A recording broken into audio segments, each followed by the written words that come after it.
কাৰ্বি আংলঙৰ বকলিয়াত স্বায়ত্তশাসিত পৰিষদ আৰু জিলা প্ৰশাসনৰ চলিব উচ্ছেদ অভিযান। বকলিয়াৰ জলসিঞ্চন বিভাগৰ চৰকাৰী ভূমিত অবৈধ দখলমুক্ত কৰিবলৈ চলিব উচ্ছেদ। অহা 20 আৰু 21 জানুৱাৰীত চলিব প্ৰশাসনৰ উচ্ছেদ অভিযান। অঞ্চলটোৰ 1 নং ৱাৰ্ড আৰু 3 নং ৱাৰ্ডত আছে 200ৰো অধিক বাসগৃহ।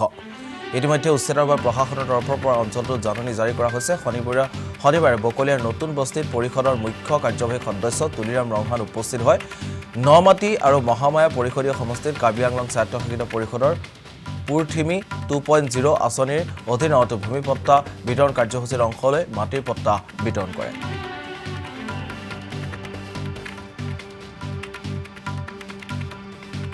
3,638 পৰিয়ালক পুৰথিমি একেমান 2.0 আমি আজি মাটি পট্টা দিয়া হৈ গ'ল। বিনামূলীয়া পট্টা আমি কাৰ্বি আংলং অট'নমাছ কাউন্সিলৰ পৰা দিয়া হৈছে। বিফাৰ্মো ফ্ৰী আৰু পট্টাও ফ্ৰী আৰু পট্টা ইয়াত লৈ যাবৰ কাৰণে অহা যোৱা খৰচো কাৰ্বি আংলং অট'নমাছ কাউন্সিলৰ পৰা বহন কৰা হৈছে আৰু তেওঁলোকক খোৱা বোৱাও কাৰ্বি আংলং অট'নমাছ কাউন্সিলৰ পৰা দিয়া হৈছে।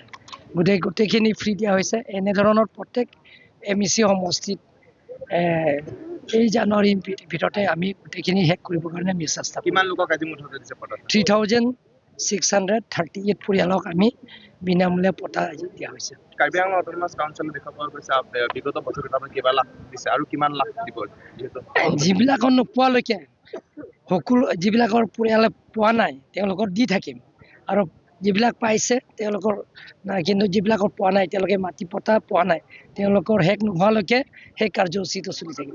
দেখা পোৱা গৈছে ছাৰ বিৰোধী দলসকলৰ এটা সপোন যে এই চৰকাৰটো ভাঙিবলৈ সেই বিষয়ে কি কয় আপুনি? আৰে তেওঁলোকৰ মুখত ক'লেতো নহ'ব নহয়।